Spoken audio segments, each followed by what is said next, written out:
very first thing you should do is take your moisturizer.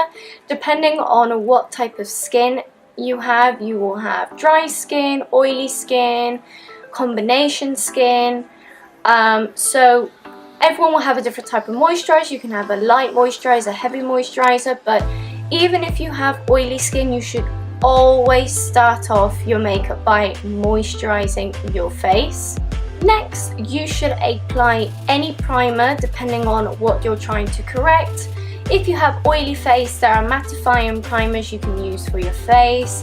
I'm going to be using a pore filler because I have some big pores in the T-zone, which a lot of people with combination skin tend to get, and especially oily skin. Next step, foundation.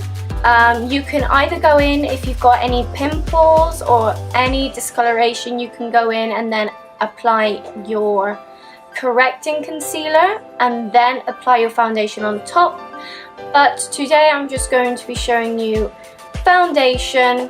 If you did have a red pimple, you would apply a green concealer and then apply your foundation, and that should be all blended in, and you shouldn't see the green, but it counteracts the redness, so you will still have the lump. You cannot correct a lump, but you will correct the color, so it won't be as noticeable. I've applied that with a flat artificial hair foundation brush. You can use a kabuki brush if you want to, but I find that kabuki brushes leave loads of streaky lines on your face, and then you have to go in and rebuff that all in with a beauty blender. Whilst with a flat foundation brush, you can pretty much control where you're applying the foundation, and I don't need to use a beauty blender. I have got a beauty blender. When I use that flat foundation brush, I don't need to use a beauty blender to correct all the brush lines that the foundation leaves me. For setting the foundation, I have used the Viva La Diva Absolutely Fabulous Face Waterproof Powder in the shade Nirvana. It's a really good light powder. I recommend you to get either a translucent powder, or if you think your foundation needs more coverage, you can go in with a foundation powder. So for contouring my cheekbones, I've gone in with the Makeup Revolution Ultra Contour Palette, and the way I have fair skin, out of the palette I picked the Cool Toned contour shade. And basically how you contour your cheekbones is, for example, let's say you grab a makeup brush. You put the makeup brush from the point of your ear, and you're supposed to drag it diagonally down, and it's supposed to end. Your contour should start at the tip of the ear and end at the corner of your eye, and that goes for every face shape, but you're supposed to feel where the cheekbone is, which you can just use your fingers and you can press and you can feel where your cheekbone is.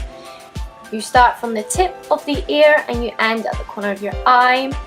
So for highlighting, I've gone in with the same palette, and I've just picked one of the highlighters I wanted to use today, and with that I use a small fan brush. They are perfect for highlighting. You can get the big fan brushes, which are good to swipe away baking powder or any loose eyeshadow powder that falls under your eyes.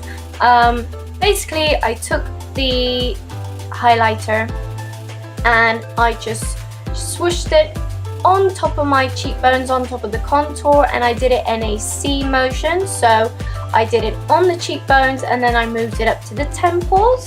So you see there's like almost a C form created there. I also added a bit on the tip of my nose and my cupid's bow. Now for blush, I went in with the Benefit Rocketeer blush. And basically how I applied that was I kind of did a fake smile, so you kind of see where the apples of your cheeks are. And of course blush can be applied in any shape and form, but I like to drag mine upwards so it's connecting with the highlighter and the contour. And that was it for my full face makeup. If you want to see how I move on to my brows and my eyes, then just click on the next video.